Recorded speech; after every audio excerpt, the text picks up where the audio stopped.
Ok, entonces, después de ver cuál sería la reacción de un cambio impuesto sin consenso, encontramos bien específica la diferencia entre cambio y cambio planeado. Para que se pueda producir el cambio planeado, tiene que haber una alineación de las acciones del cambio con respecto al propósito.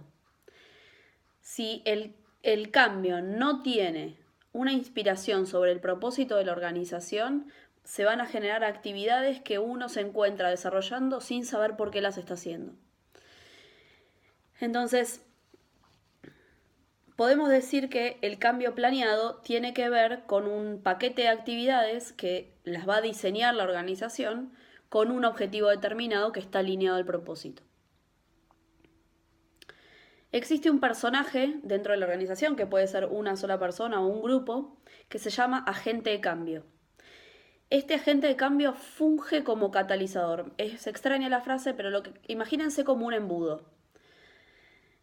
El catalizador es la persona que puede, como si estuviese soplando actividades que tienen que ver con ese propósito al cual se quiere llegar y que de la manera en que está diseñada la actividad no se puede lograr. Entonces tengo que rediseñar la actividad, implementar un paquete de acciones que respondan a ese propósito que se quiere lograr para lograr una meta determinada.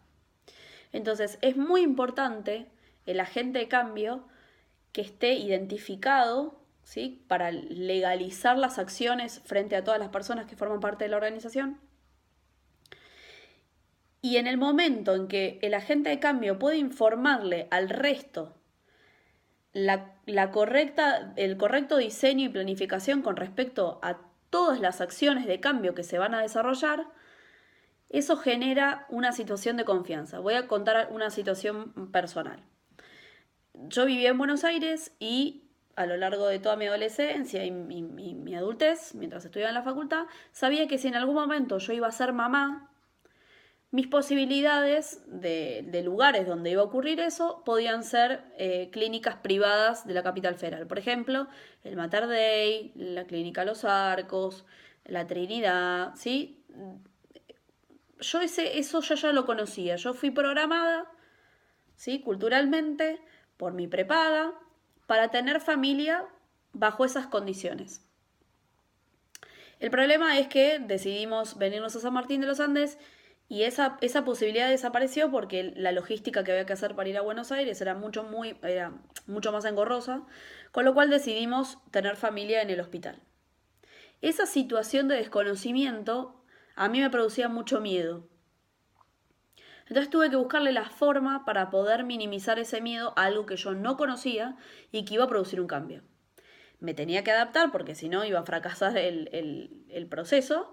Entonces tomé un curso que tenía que ver con prácticas de respiración, prácticas de yoga, el descubrir que era una contracción, y hasta en un momento nos llevaron como de excursión al hospital. Eso lo único que hizo fue disminuir el miedo a algo que yo no conocía. Ese cambio que yo tenía que enfrentar se había planificado en una serie de actividades que eran semanales y que tenían como objetivo minimizar el miedo, porque en realidad lo que yo venía a hacer era tener un hijo.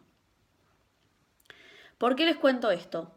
Porque frente a la posibilidad de cambio, que ya dijimos que existen dos posibilidades, o un cambio brusco o un cambio planeado en donde están diseñadas todas las actividades, lo que va a generar menos resistencia a ese cambio es la segunda opción, ¿sí? La primera fue como el que yo les conté de la clase de matemática. Entonces, existen dos tipos de resistencia. Una es la resistencia individual que va a generar cada persona y la segunda es una resistencia organizacional. Yo lo que voy a enfocarme es explicar la resistencia individual y me gustaría que ustedes hagan hincapié en la resistencia organizacional. Esa parte se las voy a dejar a ustedes. Existen cinco fuentes de resistencia individual. Están los hábitos, la seguridad, los factores económicos, el miedo a lo desconocido y el procesamiento selectivo de la información. Los hábitos son los que nos permiten a nosotros cumplir con determinadas cosas cotidianas sin tener que usar mucha energía. No sé, nosotros nos lavamos los dientes todas las mañanas y no pensamos todo el tiempo en cómo tenemos que lavarnos los dientes. Lo hacemos mecánicamente. El cerebro no gasta energía en eso. Entonces, imagínense en una organización cuando vos ya fuiste eficiente en la acción de algo y no tenés que poner tu energía en eso porque ya lo haces mecánicamente, que te dicen que ahora lo tenés que hacer distinto, ¿sí? Por ejemplo, cuando nos dijeron que teníamos que usar la plataforma, al principio fueron muchos años de resistencia hasta que muy de a poquito esa situación se fue consolidando. Cuando te proponen un cambio, temes por tu seguridad, no sabes si vas a continuar o no con el trabajo, si tu trabajo en el nuevo diseño tiene valor o no para la organización, ¿sí? Uno le teme a los cambios que se pueden producir porque puede condicionar la continuidad laboral y entonces ahí la seguridad se pone en jaque. Los factores económicos puede ser que los beneficios que yo antes tenía los deje de tener. El miedo a lo desconocido es como el ejemplo que yo les dije del parto. Hay algo que no sé qué va a pasar, pero va a pasar, y entonces no sé cómo manejarlo porque lo que no tengo es información. Cuando la información se va colando en todas las actividades, uno va sintiendo mayor seguridad.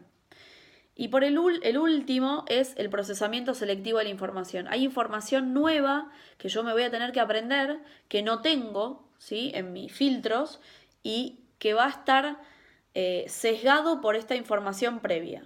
Entonces, todas estas resistencias, estas 5 resistencias, son fuentes complejas para la adaptación al cambio, ¿sí?